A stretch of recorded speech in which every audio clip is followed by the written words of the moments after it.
अस्सलाम वालेकुम। उम्मीद करती हूँ आप सब खैरियत से होंगे। अल्हम्दुलिल्लाह हम भी ठीक हैं। और यहाँ मैं आज आपको बनाना सिखाऊंगी फ्रेश मीट, जिसमें हम बनाएंगे आज चेवड़ा। और इस चेवड़े को बनाना भी बहुत आसान है, बहुत ही आसान और बहुत ही कम बजट के अंदर ये चेवड़ा आप अपने घर में बहुत ही सस्ता साफ़ सुथरे अपने ऑयल के साथ आप बना सकते हैं। तो यही मज़ेदार सा, जैसे कि आपको नज़र आ रहा है कि आप मूंगफली भी अपनी मर्ज़ी के हिसाब से बहुत सारी डाल सकते हैं, क्योंकि जब हम बाज़ार से लाते हैं तो उसमें इतनी नहीं होती। तो चलिए बनाना शुरू करते हैं। बिस्मिल्लाहिर्रहमानिर्रहीम। यहाँ पर मैंने 1 पाव यानी कि 250 ग्राम पोहा ले लिया था। और ये चेवड़ा यानी कि चावल होता है, ये चावल को इस तरह मतलब कि इसको पेस्ट कर दिया जाता है। ये चपटा सा चावल का दाना हो जाता है, जिसके बाद फिर ये चेवड़ा बनता है इस तरह। और इस तरह आपने छन्नी में डाल के पहले इसको छान लेना है।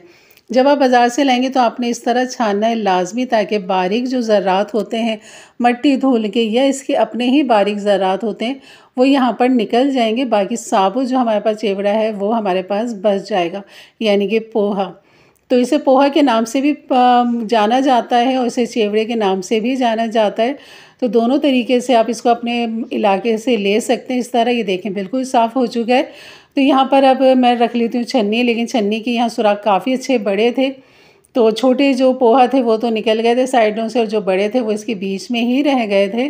तो बस आपने इसे गरम ऑयल के अंदर, यानी कि खोलता हुआ ना हो, दरमियाना ऑयल हो गरम, और उसमें डालना है। सिर्फ आपने इसको 1.5 से 2 मिनट ही पकाना है। इसको कलर नहीं देना, इसको गोल्डन नहीं करना, कोई कलर नहीं आएगा। सिर्फ आपको खुद क्रंच इसका महसूस होने लग जाएगा, या आप चम्मच या छन्नी से जब आप निकालेंगे इस तरह, तो ये बिल्कुल क्रंची और क्रिस्पी आपको खुद महसूस होने लग जाएगा। बस आप इसको निकाल लीजिए। 1 मिनट 1.5 मिनट ही बस इसको लगता है, ज़्यादा टाइम नहीं लगता। तो बस इसको अब मैं निकाल लूँगी। देखें छन्नी की मदद से जितना आएगा, बाकी जो है मैं इस बारीक छन्नी की मदद से निकालूँगी सारे ऑयल में से। और चूल्हा जो आपने इतना ही अभी दरमियाना रखना, अगर आप हल्का कर लेंगे तो सारा ऑयल जो है वो इसके अंदर भर जाएगा। तो आपने दरमियानी आंच पे ही पोहा सारा निकाल लेना है। फिर आपने आंच चाहे बंद कर दें या हल्की कर दें, लेकिन जब आप भी कोई भी फ्राई चीज़ आप निकालें तो आंच को आपने कभी भी हल्का नहीं करना। तो यहाँ पर थोड़ा सा और छन्नी को रखूँगी ताकि जो एक्स्ट्रा ऑयल है इसका निकल जाए। और अलग से मैंने एक बर्तन के अंदर टिशू पेपर भी रखा हुआ है इस तरह, ताकि जितना भी एक्स्ट्रा ऑयल होगा इसका वो टिशू पेपर पे आ जाएगा, या आप ब्राउन पेपर का इस्तेमाल कर लें। और अखबार का कभी भी इस्तेमाल नहीं कीजिएगा, क्योंकि उसकी जो स्याही होती है वो उतर जाती है। तो अब यहाँ पर मैंने हाफ़ कप ले ली है मूंगफली, यानी 1 पाव पोहा लिया है और आधा पाव यानी कि मूंगफली, यानी कि हाफ़ कप मूंगफली ले लिए मैंने।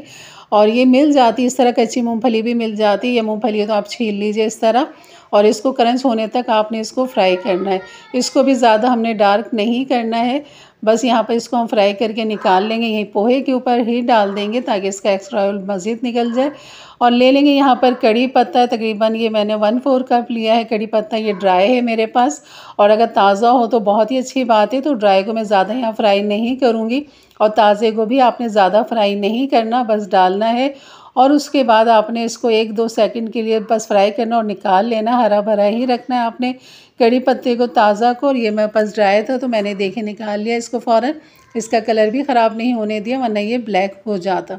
तो बस यहाँ पर ये 3 चीज़ें इसके अंदर जाएंगी, नमकीन चेवड़े के अंदर। और इसका जो मसाला हम बनाएंगे यहाँ पर, ये भी ऑप्शनल है।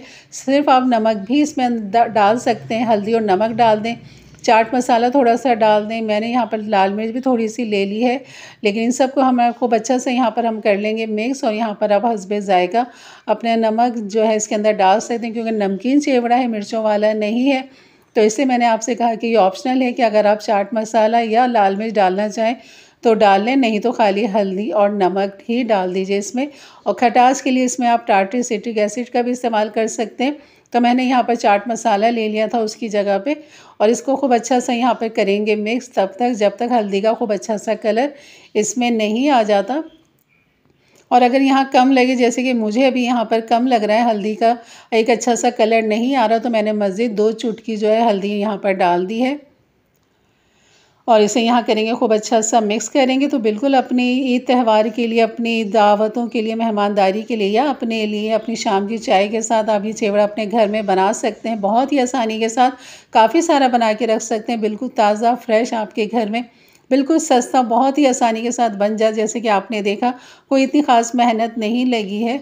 और ये बेहतरीन सा हमारा नमकीन चिवड़ा तैयार है इंशाल्लाह। बहुत सारी इस तरह की रेसिपी, मीठा चिवड़ा भी आपके साथ शेयर करूँगी इंशाल्लाह। मिक्स नीमको जो है वो भी, दाल मोठ भी, तमाम जितनी फ्राई चीज़ें हमारी इस तरह की मतलब फ्रेश मिंट वाली इंशाल्लाह वो सब आपके साथ शेयर करूँगी लम्हा बा लम्हा इंशाल्लाह। और आप मेरे साथ चैनल से जुड़े रहिए ताकि बहुत आसानी के साथ आप ये फ्रेश मिंट जो इतनी हम महंगी लेकर आते हैं तो ये आप अपने घर में बना सकें। तो ये वीडियो अच्छी लगी तो लाइक कर दीजिएगा, मेरे चैनल पे नए हैं तो ज़रूर सब्सक्राइब करके जाइएगा और अपने दोस्त फ्रेंड में, अपने अहबाब में, अपने चाहने वालों में ज़रूर शेयर किया करें ताकि उनके लिए भी आसानियाँ पैदा हो।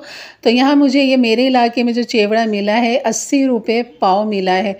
और अंदाज़ा आप कर सकते हैं कि जब हम यही 1 पाव चिवड़ा जिसमें आधा पाव मूँगफली भी जा चुकी है, यानी कि 1 पाव से ये ज़्यादा है, आधा किलो से कम है ये, तो यकीन करें आप बताएं कितना बजट में हमारे आ चुका है, इतना महंगा नहीं पड़ा। तो बिल्कुल इसी तरह की बहुत सारी चीज़ें, इसी तरह की फ्रेश मिंट की इंशाल्लाह वो सब आपके साथ शेयर करूँगी। तो बस आप मेरे चैनल से जुड़े रहिए और अगर नए हैं तो ज़रूर सब्सक्राइब करके आइएगा और अपनी राय का इज़हार भी ज़रूर किया करें कि आपको ये रेसिपी, ये वीडियो कैसी लगी। और जब ये ठंडा हो जाए तो बस अपने एयर टाइट कंटेनर डब्बे के अंदर डालें और जितना निकालना हो इतना आप निकालिए, फिर टाइट इसका ढक्कन बंद कर दीजिए ताकि एयर इसके अंदर ना जा सके, तो ये फ्रेश रहेगा बिल्कुल।